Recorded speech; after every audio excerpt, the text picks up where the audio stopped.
Take your action. Be our hero. Welcome to Global Digital Storytelling Competition Detected 2021, brought to you by TGF and TFF.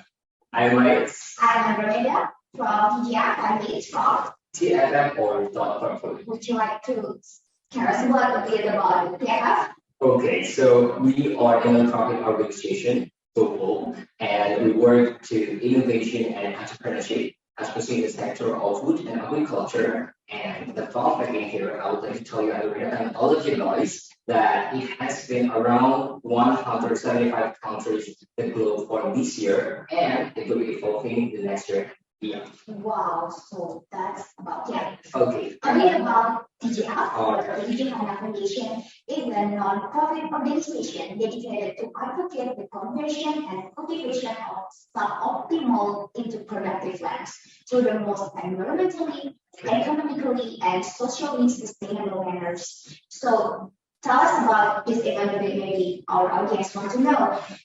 The Global Digital Storytelling Competition ini dibawakan oleh TFF dan TGF sebagai salah satu kompetisi event collaborative pertama. Can we debate? Yes. So guys, this is the first collaboration between the TGF and TFF, bringing this competition for global scope. So internationally, everyone can submit, and of course, it's not only in Southeast Asia, we got also from around the globe.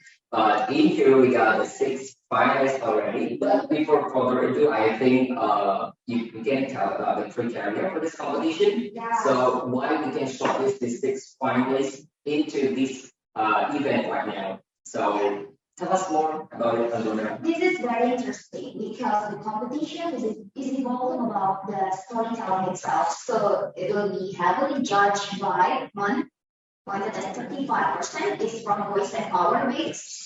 Does the voice come through the videos? Because submisinya itu dilakukan semuanya melalui video, boleh melalui oleh foto atau interview seperti itu, tapi harus melalui video base. Yes. Dan itu harus antara 3 sampai 5 menit.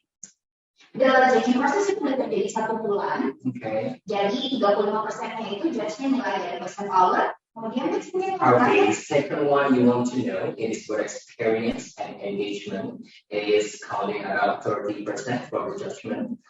So it will be noticing or evaluating the video through the experience and also the engagement through the audience that we targeted into, especially into the judge that right now, alive in this event, will hear their judgment through each of the finalists. And of course, there's one again criteria. Would you like to tell us, Andromeda? It is inspired for impact.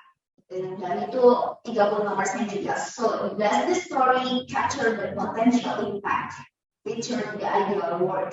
Jadi ini video kompetisinya tidak hanya boleh diikuti oleh peserta perseorangan, tapi juga bergrup seperti itu. Jadi kita akan lihat videonya dari shortlist tadi yang ada 6 orang. So I bet that semuanya nggak sabar pastinya ya. Oke, kita sebutin satu mungkin. Of course, this is the one that everyone's waiting for. The virus is. Number 1 ada Ranita dari Indonesia. Yes, the second one there's Amir from Afghanistan. Yang ketiga itu ada Aulia dari Indonesia. There is Billy from Indonesia. And then Frankie from Indonesia.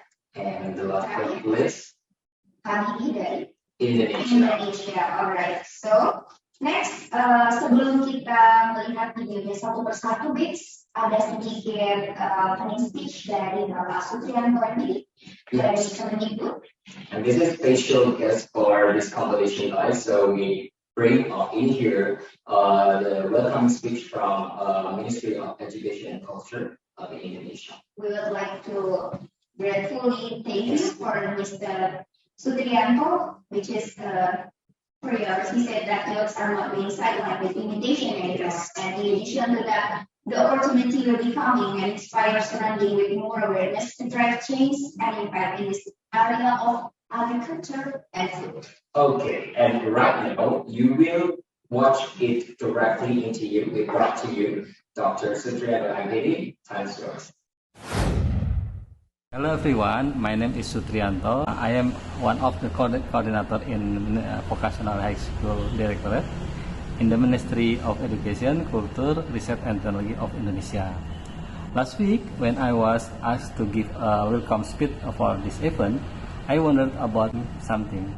If this digital storytelling competition is about agriculture and food system, I would think that the Ministry of Agriculture should more to give an opening talk. However, after I go through and at the detail the competition and look at the participants, I'm now feel honored and excited to say something to you. This competition is now also to feel closer to my heart and my vision. At work, I come across a lot of youths. Sometimes I walk side by side with them. It is my dream to make a better quality of vocational education. Why? Definitely because youth is the future of our world. And someone older, I want to support the development of this future leader. Youth are the who will direct the course one of country in coming years. Unfortunately, we often heard youth being sidelined in many places globally. However, despite many limitations you feel to express and improve yourself, youth have this inherent creative capacity to make use what they have, so the voice can be heard. Yeah. Just like what we will witness today, in this age where agriculture and food system need to be more robust yet adaptive. We are urged you by the youth to take action. The submitted word this competition not only contain knowledge to improve the agri-food system, but also a deeper message and so more people at least aware about what's happening. This is what I believe the power of youth. You have the capacity to change the world, and it is our task to support you, including to make better future of our agri-food system. Good luck for the finalists. See you out there. Thank you. So thank you again for Mr. Supriyanto and Lily for the opening speech. Yes, and we are sorry if the sound recorded is not heard by you all guys, but I hope it is better now. And of course, the next session we will have in here is about the introduction. Introduction of the judges. So for the selection process, we have a very interesting judges. We have our DJI advisor, and then we have CEO for education, Yes. and then also a teacher and part-time storyteller. So we'd like to introduce Mr. Christian. He is a tech entrepreneur who is an active investor in technology and social ventures. What's next, please? And the next judge in here is Melissa. Melissa Ong is from TFF. She is the CEO in the region of Southeast Asia, and she brings 25 years of Asia regional experience from international trade, brand communication to organizational development. And we have a third judge in here. Would you like to tell me? Yes, so the last is Fauzan. As a teacher and part-time storyteller, he's also enthusiast in philanthropy, education, children, and parenting. Yeah, so we give you the promising judge in here that will evaluate it professionally from three parts of this collaboration. First is from the TGF, from the part of the TIAGA for to put, and last but not least, we also give you in here Mr. Paulson as the storyteller. Okay, so next is about the core event. Yes, this is the core event that you want to watch live in here about the judge process. But in here we would like to how is the process will be going? So the main event rule will be each finalist, the video will be played one by one, so we can all watch it completely. And then after that, one judge will give one question to one finalist. Just one question. And we here, nobody knows the question will be okay. So nggak kita doang yang diberikan di sini, but nanti the watchers, all the viewers, all the guys there di rumah, di coffee shop, dimanapun, nggak ada yang tahu pertanyaan itu akan seperti apa. Jadi Selanjutnya setelah itu Bapak Yunis akan menjawab pertanyaannya dan setelah menjelaskan di unit waktunya selama 2 menit. Jadi semua sudah sangat tidak sabar.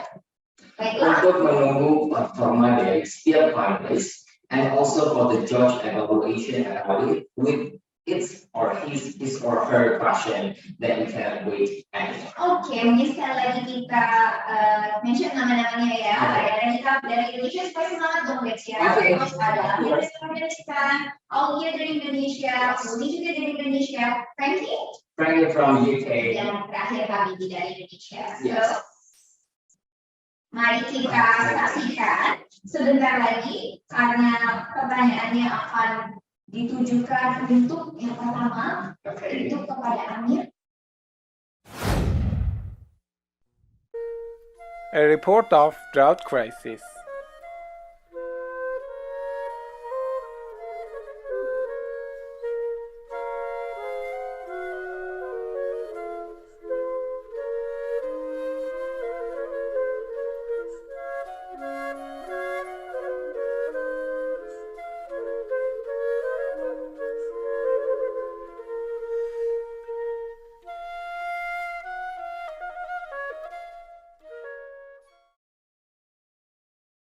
Basically, Iran is a drought-prone and half-drought-prone country, which means agriculture directly depends on two factors.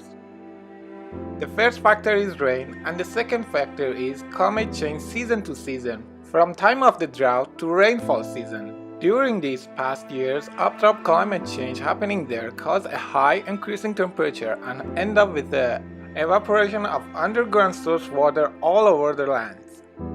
In 2021, the rain measurement reduced 41% compared to the long period and decreased 54% compared to the last year.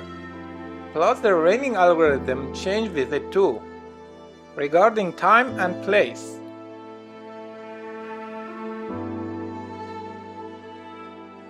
A massive plan to be independent by the government in past 40 years, especially in this climate change era, made the situation even worse, turning most of the rangeland with the 10% slope into rain-fed system that ends up with a massive hit to underground water all around the country.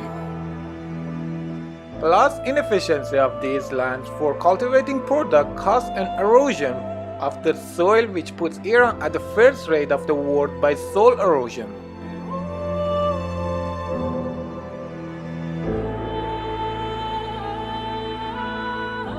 Unlimited use of underground source water caused a considerable loss of water, also caused a vast and irreparable subside in the most of area.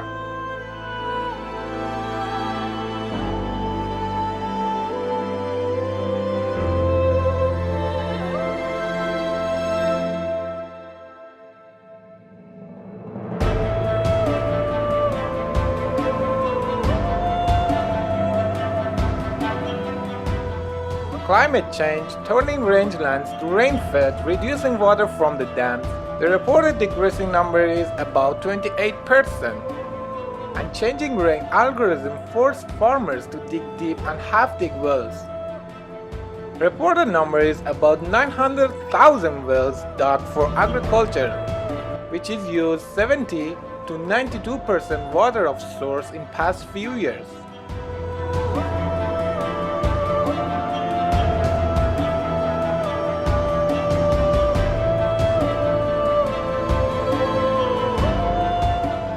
Agriculture is one of the Iran's significant and vital section, which produces 9% of gross production and provides jobs for almost 17% of population.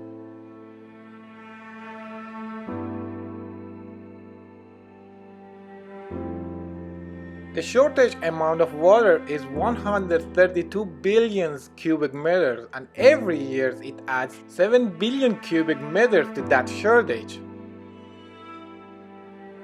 This year is the most drought year in past 50 years.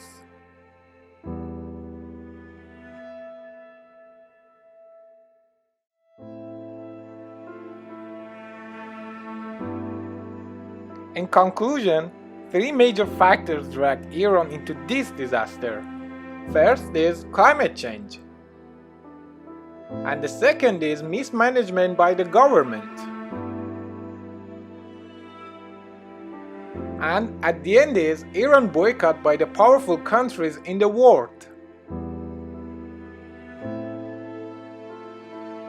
I hope one day human race to be more grateful to this beautiful planet and there will be no more human cause for this climate change.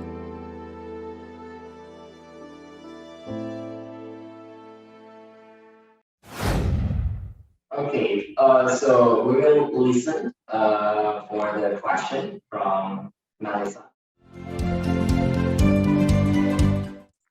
Hi, Amel. I just would like to ask you, or through these video stories, what would you want to achieve by amplifying the message that in that video? Can you give me maybe two main key points that what would you like to achieve from these food stories? About that food story, because I lived there for a few years and my father was there. And I have a lot of friends there, a lot of people who helped me to achieve many things. And they're in a threat now. They're struggling with a bad situation, and something happened in few years, like Iran boycott by powerful country, and they're in a threat now. No one helped them. No one helped them. And of course, climate change is a big threat to the world. But except that, political issue made Iran in a lead Iran in a bad situation. They're struggling with thirst. They're struggling with illness. Anything that could be happen in few years. I guess maybe in few years that would be a disaster in Iran. My message is, if there is a chance for saying something to the world, my message is stop playing political against people. This is agriculture, I know, but agriculture made food for people. If there is no people, so agriculture is nothing. Interesting. So can I just get it right that you were saying that mainly the agriculture is tempered by political reasons? Yes, indeed, because exporting and importing is banned now to Iran. Any product is cultivating in Iran is banned to exporting. So that product is wasting. They're heating the underwater because of the climate change. They're digging a lot of wells because they don't have water. They need water. So because of that issue, they hit the underground that made a subside all around the country. So this is not just a problem. This is not just a problem. This is disaster happening in Iran. This is just a disaster. Everyone's life is a threat now. Yeah, I have no other questions to ask. Okay, so that's from Amir. We like to congratulate him actually for at least for giving it a try and send the video to us to the GPGF and Canada for this competition. Good luck. Okay. So for the second competition, Okay. from Indonesia. This is Oliver from Indonesia. Yes, we would like to introduce you to Aulia. Yeah. Juga dari Indonesia ya, guys ya. Yeah, so we got some submissions, mostly from Indonesia. Tapi ada juga yang dari Outside from outside Indonesia. Indonesia. Okay, everyone, have you watching this is Aulia from Indonesia?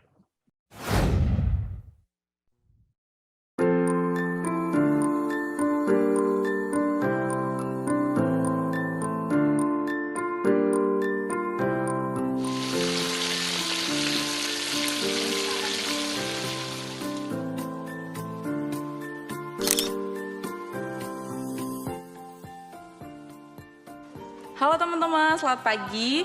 Hari ini adalah pertemuan STG Sinau Tetanen Gunung Kidul di Sekolah Pagesangan yang ke-8. Nah, hari ini kita dibawain tahu sama Pak Pun.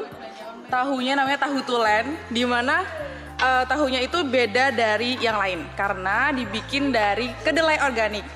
Dan hari ini juga kita langsung masak tahunya. Yang lebih spesial lagi, Pak Pun hari ini duel maut sama Mbak Dia buat bikin sambal Sambal mata apa Pak Pun? Kecombrang. Nih, ini adalah Pak Pun, pembuat tahunya langsung. Boleh cerita Pak Kun, tahunya gimana? Bisa beda sama yang lain tuh kenapa? Ya, bahan bakunya lokal, dari lokal, lalu dibikin tanpa pengawet, tanpa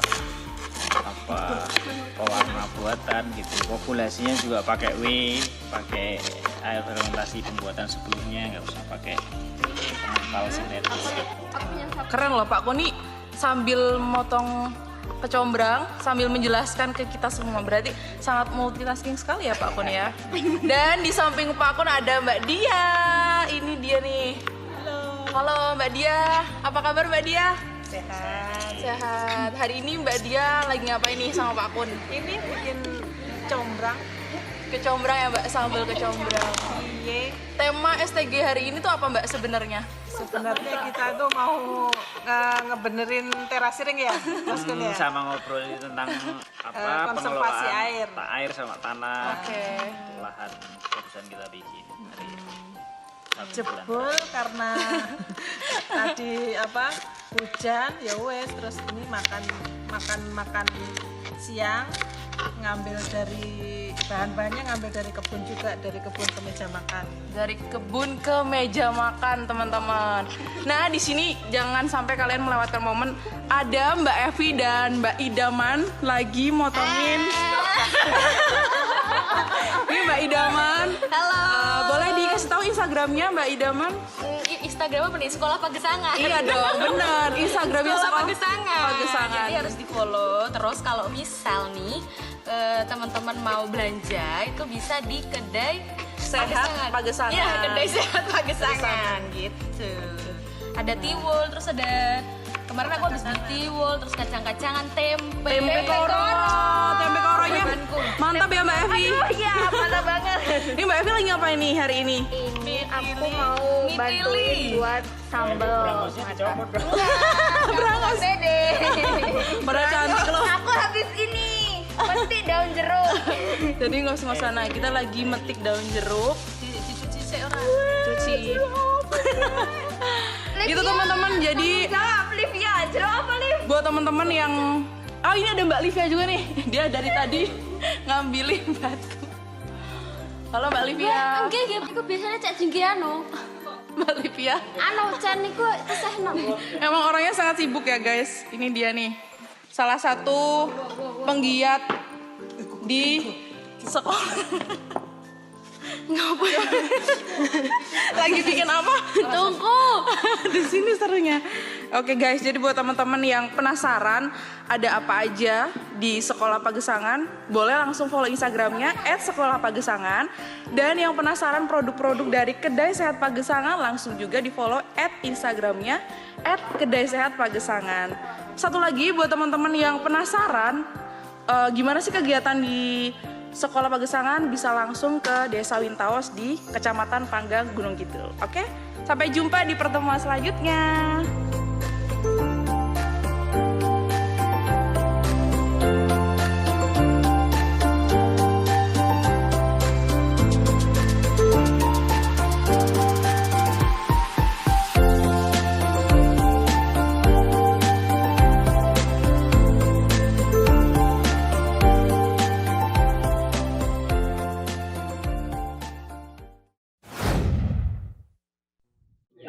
And the judge that will give the question is Mr. Calvin.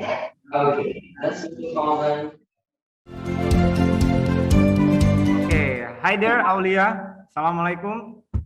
Aulia, hello there. Can you hear me, Aulia? Hello, Okay. Aulia. I'm here. You. Okay, Aulia, that was so nice to see your cooking activity by using local food ingredients on your Thank video. you. And I feel happy to see the people are unified by working together at the kitchen, yeah. And they look so happy. That was nice. And here, I want to know that I want to know more about the Sekolah Pagesangan. Am I right? Yeah, I want to know more about the Sekolah Pagesangan programs, yeah, so that we can figure out the main intention of your storytelling video. Jadi pengen sharing lebih banyak tentang masih sedikit ya sekolah pagesangan itu programnya apa saja sehingga kita bisa tahu ini tujuan videonya sasarannya kemana nih gitu. Thank you. Okay. Aulia. Okay, hello everyone. I'm Aulia Puspanjali from Indonesia, Yogyakarta. Thank you very much to Tejuana Foundation udah milih aku menjadi salah satu finalis Global Digital Storytelling. To be honest, I'm nervous. But first, I want to apologize if my way of speaking is still not good because honestly, my grammar is still not good. Okay. Pagesangan School is a school with a different curriculum from school in general. Pagesangan School want to create contextual education to answer the problem that exists in society. That education should not be approached from the situation and context lokal, sosial and culture issue. Bahwa pendidikan tidak seharusnya tercerabut dari situasi konteks persoalan sosial budaya setempat. Pendidikan harus mampu memberikan solusi atas apa yang ada di masyarakat begitu. Jadi di video itu saya sedang berada di Pawon Pagesangan. Pawon Pagesangan itu ada di Pagesangan School gitu Pak. Dan Sinau Tetanen Gunung Kidul itu bagian dari sekolah Pagesangan. Jadi itu kegiatan yang aku rekam itu ada di sekolah Pagesangan. Salah satu kegiatan di sekolah Pagesangan itu Sinau Tetanen Gunung Kidul, di mana para petani muda di Gunung Kidul itu diajak untuk bagaimana bertani yang baik untuk menjawab persoalan yang ada di masyarakat, bahwa sebenarnya kita bisa sejahtera dari desa, kita bisa berdaya dari desa dengan mengkonsumsi apa yang ada di kebun kita, gitu. Mbak Dia selaku founder dari sekolah Pagesangan itu juga menulis sebuah buku yang berjudul Gesang di Lahan Gersang. Di sini saya bawa bukunya. Nah, mungkin teman-teman nanti bisa melihat, ini buku dari Mbak Dia. Mbak Dia itu penulis buku ini, beliau itu alumni dari IPB, mengambil jurusan biologi. Activity of Sinau Tani Gunung Kidul, salah satu kegiatannya yang diinisiasi oleh Mbak Dia. Jadi, Sinau Tetanen Gunung itu isinya aktivitas petani-petani muda di Gunung Kidul, di mana kita bertani seperti mencangkok, menanam. Nah, di kegiatan Sinau Tetanen Gunung Kidul itu juga ada acara makan bersama, di mana makanan-makanannya diambil dari kebun sendiri seperti tiwul, nasi merah, oseng-oseng, kayak gitu. Nah, kita masak bareng seperti tahu tulen, itu juga salah satu produk dari salah satu mentor kita. Mungkin itu yang bisa saya jelaskan kepada Pak Fahri. Alright, I think we can continue to the next video that will be screened right now. It's from Habibi from Indonesia. When we hear the word agriculture, what is the first thing that came to your mind? Growing plants, raising livestock, cultivating soil, and etc., right? See, I am from Indonesia, and there's this one stereotype in my country where if you haven't eaten rice, you haven't eaten yet. Therefore, we couldn't thank enough for the farmers out there who provide us with rice. It's amazing how agriculture has changed over the century. The first agricultural revolution was, you might as well say, radical, representing a transition from hunting and gathering from to settled agriculture. Right now, according to the frontiersn.org, we are in agriculture 4.0 and a lot of innovations. And I'm going to tell you just a little bit story about how our agriculture has changed. Let's start with the Reaper. No, not the Grim Reaper, but the Reaper, the machine made by Cyrus McCormick in 1831. The Reaper made it possible to harvest large fields in one day and allowed farmers to have bigger crops, which means better farms. If farmers have to cut with sickles and harvest them by bare hand, they don't need to do that anymore, thanks to Cyrus' invention. Next is the innovation of Henry Ford. Yes, wouldn't you know it? The guy who made the company called Ford was first creating these types of vehicles. Guess what? Wagons. In 1908, Henry Ford invented the famous Model T. And wagons back in the day weren't used to have bigger crops, but anywho, they helped the farmers to move around the farm and as well as transport livestock and equipment. Now then, all of these wagons are cool, right? How about we create a vehicle that can help the farmer to move, but also get bigger crops? Let me introduce you to the big boy, tractors. I mean, let's be honest, no farm would be complete without a tractor or two. It's like a cherry on top on a sundae ice cream. These heavy, big machines helped farmers increase productivity, which led the way all to larger farms. But now, smart farming approaches. Drones are now being used to aid weed identification, and robots are helping farmers to milk their cattle. These all led to even bigger farmers. Another example is Kerabatani, a group of grand design in Indonesia, my place, who takes advantage of IoT, or Internet of Things. They created ubiquitous, I know it's a little bit hard, ubiquitous computing system to determine whether a land is in a splendid condition or not, as well as to determine what the farmers should do. Imagine if all agricultures done the same, farmers' work will all be planned out and everything will at least have an opportunity to be precise and more profitable, which will all then lead to, yes, better farms. However, the lesson that we can get from all of these inventions, all of these innovations, is that motivation is what drives us. Imagine if Cyrus McCormick never made those reapers. Imagine if Henry Ford never made those wagons. We can be big if we want to be big. Our agriculture can be splendid if we want to be splendid.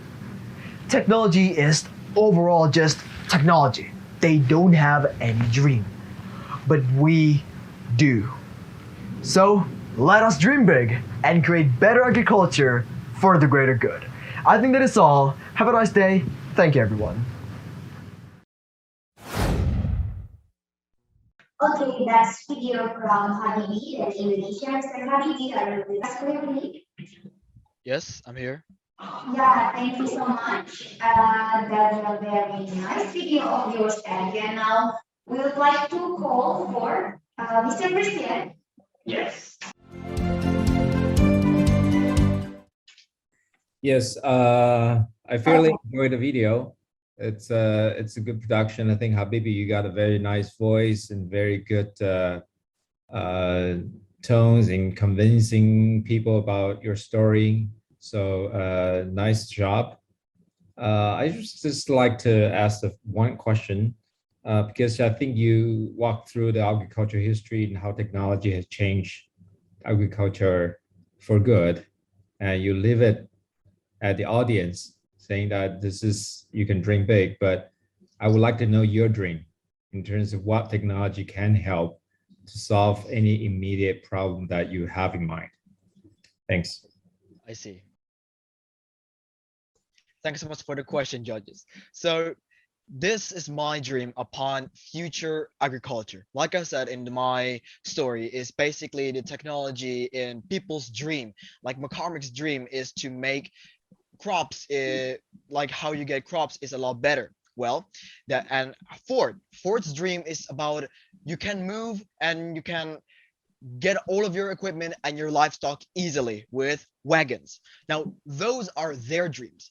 Now, my dreams in this agriculture department is basically I want all technologies involved in this era. Now, what I mean by that is that robots are being involved in here as well. Now, putting artificial intelligence into our agriculture department is, you might as well say, easy. However, you might have watched some movies about how artificial intelligence they can be smart enough that they can surpass humans' intelligence. I mean, they are actually smarter than us. But if that point comes true, then it will be a problem. So my opinion is that I want all robots working together with us, like how you get crops a lot better. And by just sitting there, like putting all of your planning and then put it on a computer, and then technology will do its work. It will be a lot better rather than you go to the field yourself and do the work for you. For you, like by hand, you harvest them by hand and etc. etc. It will take time. But if you cooperate, if you collaborate along with technology itself, it will be better. So that is my dream upon this agriculture department. We are collaborating with technology. Thank you. Okay, thank you for your answer. Okay, thank you very much, Mr. Christian, for the question and also the powerful answer from Mr. Agri. Okay, I think we go to the Radisa. So Radisa is okay. So we like miss out with that because it is like the same like a name for people, person. So Tapi mungkin nanti kita bisa tanya. yeah, that's the meaning right. of the name, that's very interesting. Right. So please enjoy the video.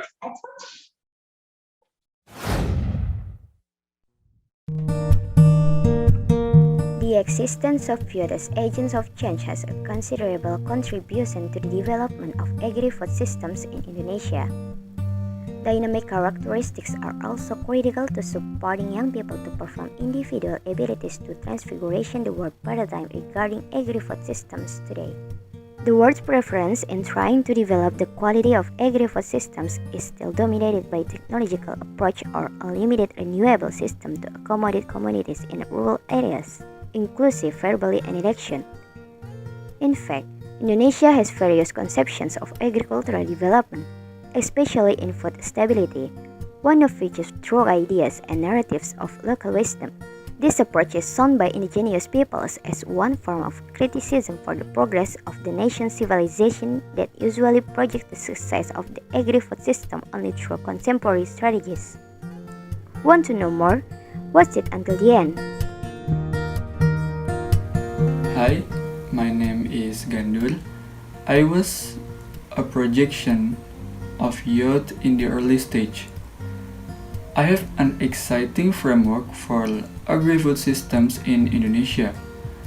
This story is my true story of my journey, and this journey starts from the story of me and 11 friends who had an adventure hobby.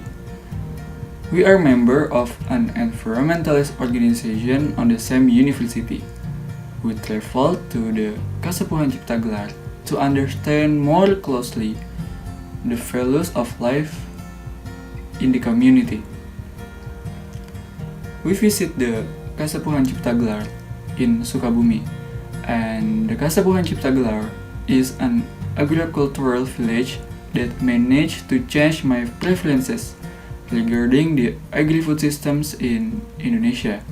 I understand that today, agri-food advances are dominated by the newest technology.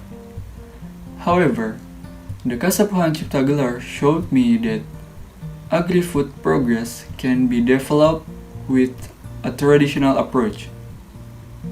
The Cipta Gelar has a unique universal system that applies to its citizens to maintain the tradition of producing local food through agriculture. One of them is rice.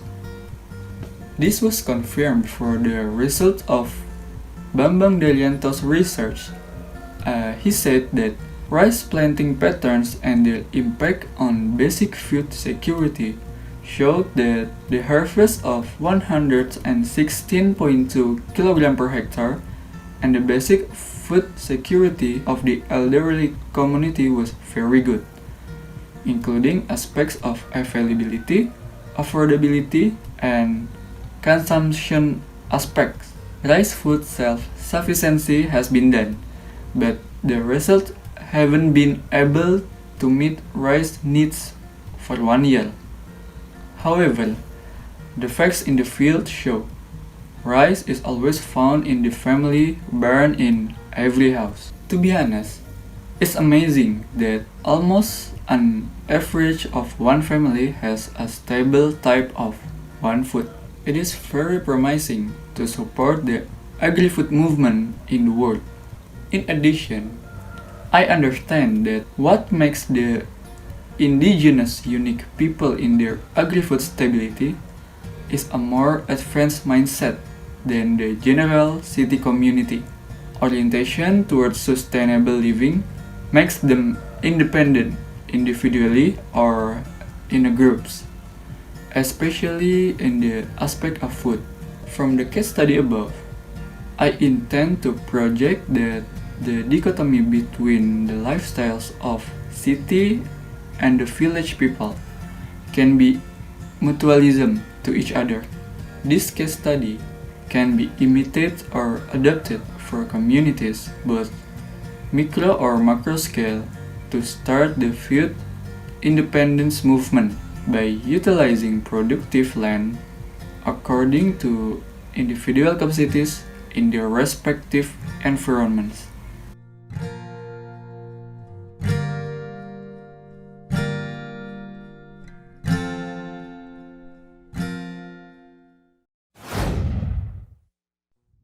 Okay, that's the video from Ranita. Okay, so for the question is from Mr. Frozen. Mr. Frozen. Halo Feby, apa kabar? Halo Pak Fauzan, kabar baik. Alhamdulillah. Yeah, okay. It's interesting that to know that our local people in the village can still can develop the agri-food system by traditional approaches and with their also with their cultural heritage instead of using the tools from the newest technology.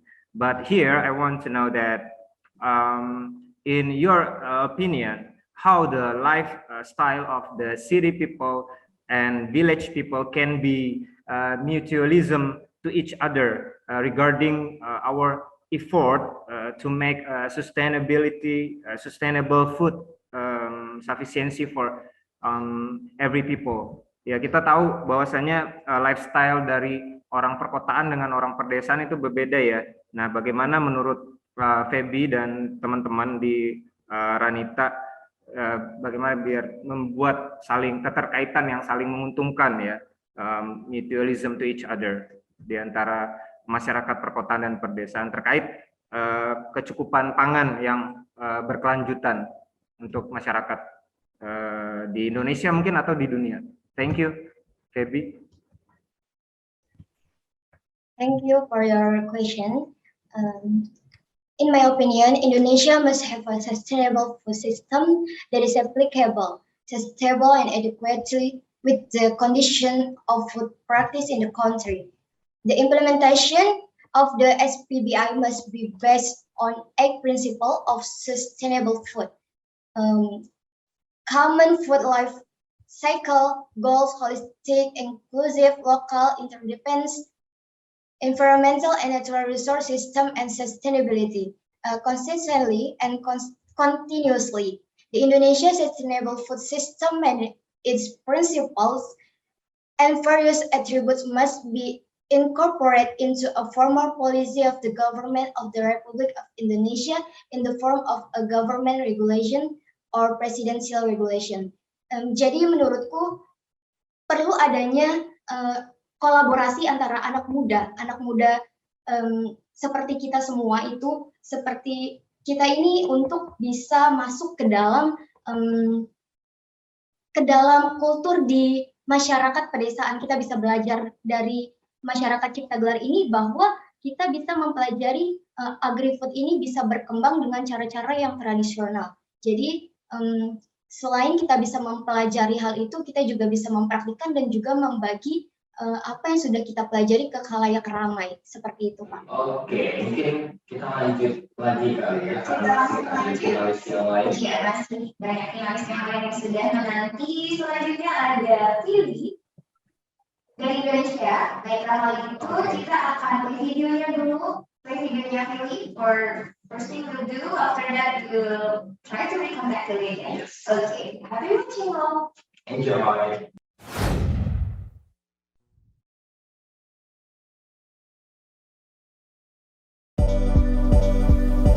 Hi everyone, this is Lily. Let's talk about sustainable agri-food systems. Most Indonesians tend to consume and rely on homogeneous food or a single staple food. This tendency had an implication on government food policy. As we know, we all like rice. There is a silly tagline about rice that called, "Kita belum makan kalau nggak makan nasi." Sounds not good because our government worry about over the insufficiency of rice. Then our national government imported 41,000 tons of rice in July 2021. Don't forget about pandemic situation, COVID-19.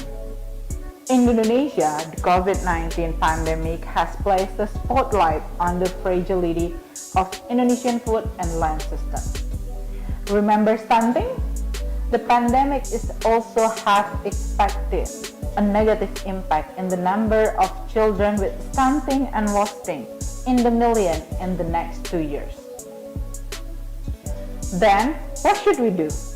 Our government have a strong commitment to shifting to more diverse, sustainability, and healthier diet. The 2020 and 2024 National Medium-Term Development Plan, which outlined the strategy for achieving an ideal and balanced dietary pattern, especially to increase the consumption of more nutrition and championing local food. So what if people more consume local food? Is that enough? Okay, thanks God, we have more than 70,000 islands in Indonesia. Indonesia is blessed with a fertile soil and mega biodiversity. Indonesia is blessed with fertile soil and mega biodiversity. So I think relying only on rice and corn sounds a big problem. Local food can be a solution for sustainable food systems. Another way is sustainable consumption lifestyle or a diet for reduced consumption of red meat, sugar, and whole fat dairy. From environmental perspective, these solutions have high potential to reduce gas emissions and reduce food losses during transport and utilize less packaging during retail due to close proximity to food source. Can be shortening the food supply chain. From a socio-economic sustainability standpoint, this solution also allow of ownership of local heritage and local identity. This also can provide employment opportunity in rural areas. Another perspective, from health perspective, shorter supply chains, reduce incidence of food spoilage, and increase rural access to health and diverse diet. Shortening supply food chain between farmer and consumer by integrating online digital platform in Indonesia, overall agri-technology in Indonesia such as Tani Hope, we also have Sayur Box. Another one is Aruna Injala, have encouraged farmers to expand their business activities online. We also have local online platform like OKJack. OKJack is a local initiative in Papua. It is a good example where an online platform helps the marketing of local food in forested areas. So guys, as we talk about a sustainable agri-food system, we have a local food, we have a digital platform. As a youth generation in Indonesia, we should start to eat a local food. And then another thing is still important that development our platform to make a better platform for any other rural area in Indonesia. Last but not least, we should develop our technology to make a better platform so the platform can use in any rural area in Indonesia.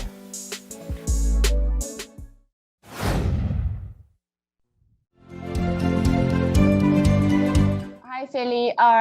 Your video is very interesting. I think you have covered quite a big perspective. You talk about, advocating for local produced food as well as using technology to basically scale up and getting people.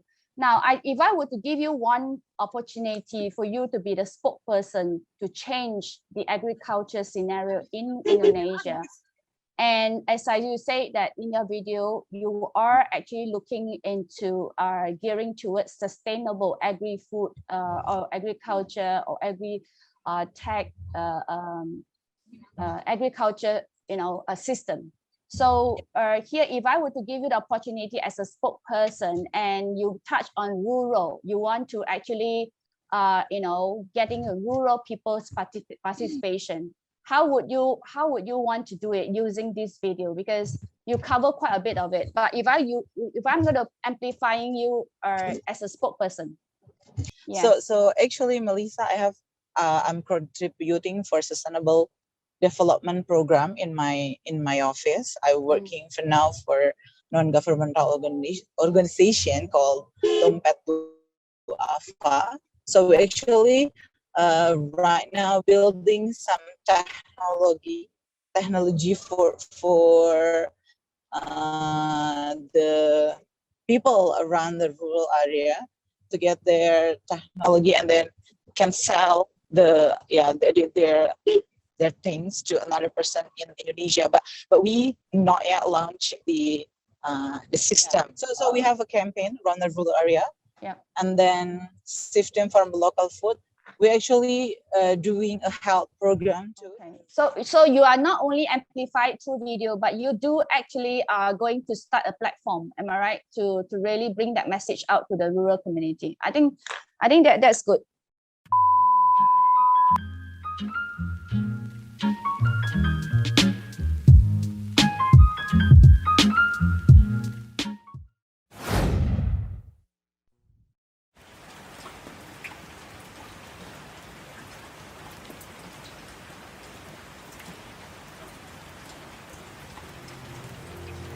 We are youth.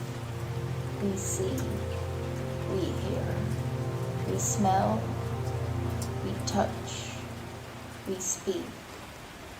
We see bare lands due to massive deforestation and wildfires. We see the vegetation shifting due to warmer climate and drier peat. We see the connection between the stories we tell and the worlds we create. We hear the calling of birds whose habitats are diminishing. We hear policymakers talking about climate restoration, but climate is destroyed more. We hear tales of mismanagement, corruption, and destruction. But we also hear tales of co-creation, regeneration, and resistance. We smell the smoke from wildfires in these peatlands. We smell the stagnant air of endless political negotiations, with no willpower for change. We smell the soggy earth, the sour water, and the floral air. We touch the dried out vegetation of the drained bogs. We touch the soft pillars of slack mosses growing on a damp peat soil. We touch to let our bodies think the peatland. We speak to those in power, demanding action, not just words. We speak with urgency and with clarity about where we need to be.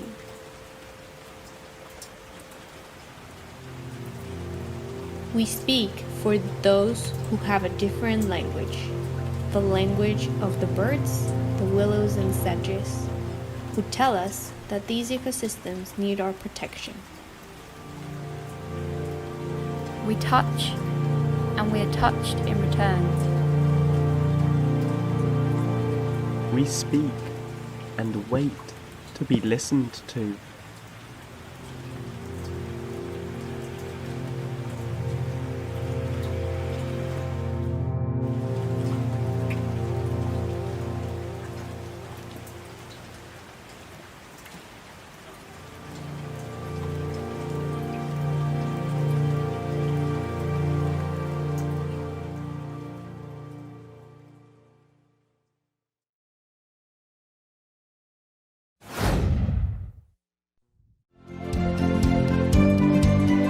Great. Thanks, Frankie.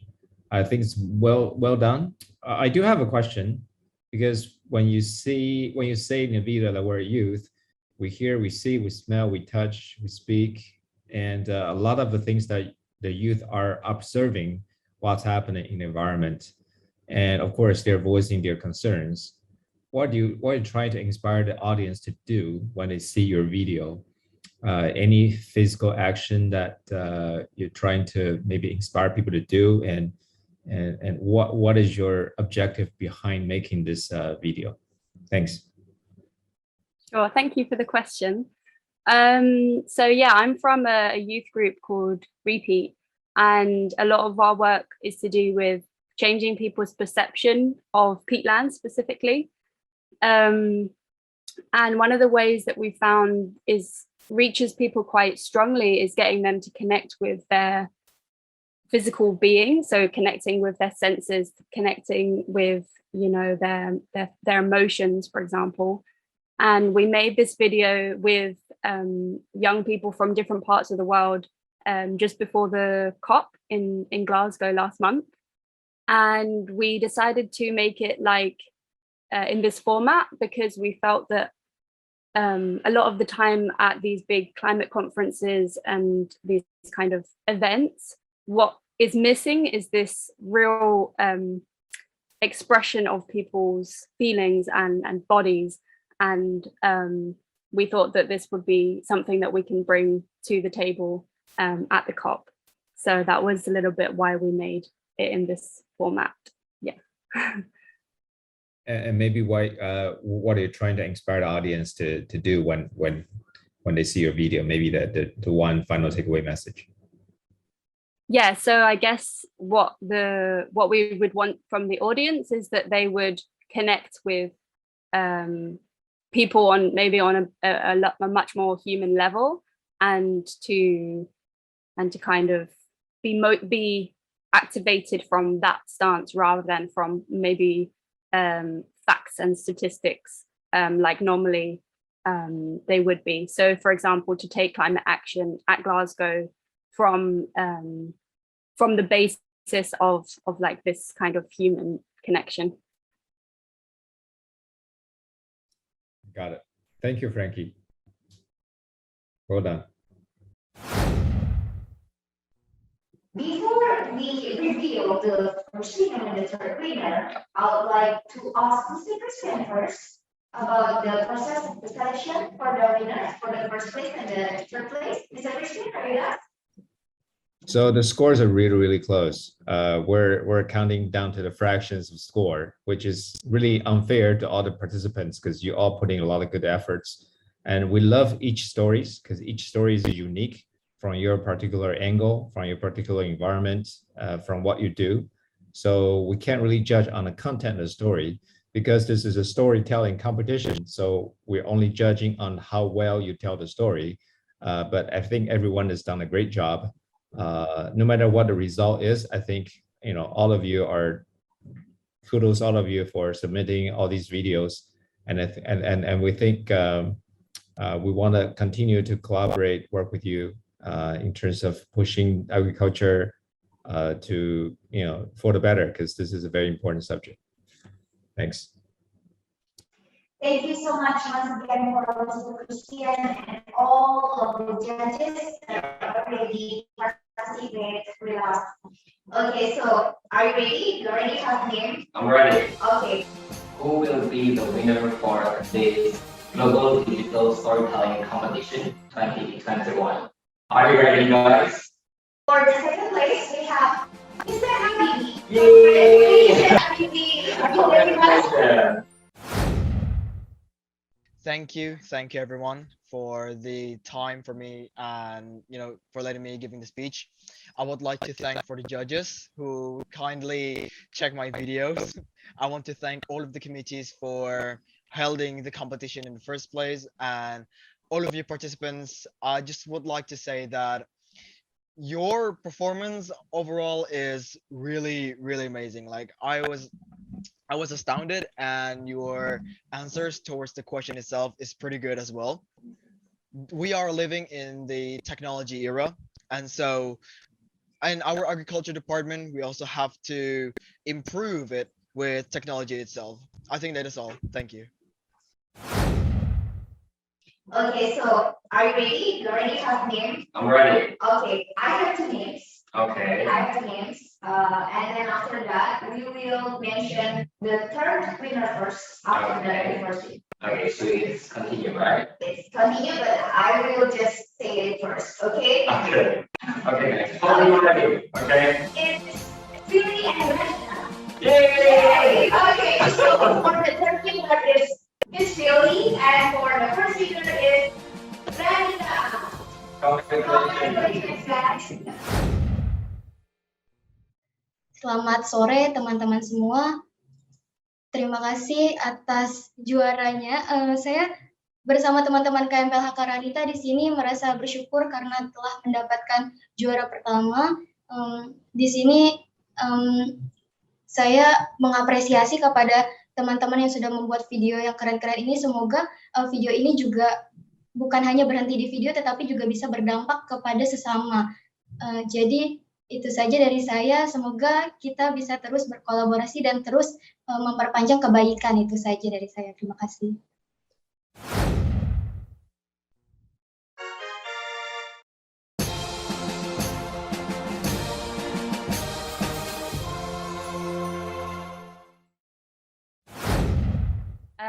And I also just wanted to say thank you to the organisers, and despite all the really difficult technical issues, you did a great job. And I wanted to just quickly give a shout out to Paludiculture, as it's a day about food and agriculture, and that if anyone doesn't know about Paludiculture already, especially those from Indonesia and places like this where there's a lot of peatlands, that paludiculture is essentially agriculture on wet peatlands, and it's very up and coming and new practice that you're seeing a lot of new kind of experiments and pilot projects at the moment. So it's a very exciting thing that helps to keep the peatlands wet and to keep the carbon in the ground, which is really important for climate change. And hopefully it wasn't a peat fire that happened, but if it was, then it's a reminder to keep our peatlands wet. I apologize for a little bit inconvenience during the event, and would like to thank you for all the speakers and their friends, also from the crew and also from the participants and also for the audio judges. Once again, thank you so much. Me and Ramida and Grace would like to say see you guys. See you guys for next one. Yeah, bye bye.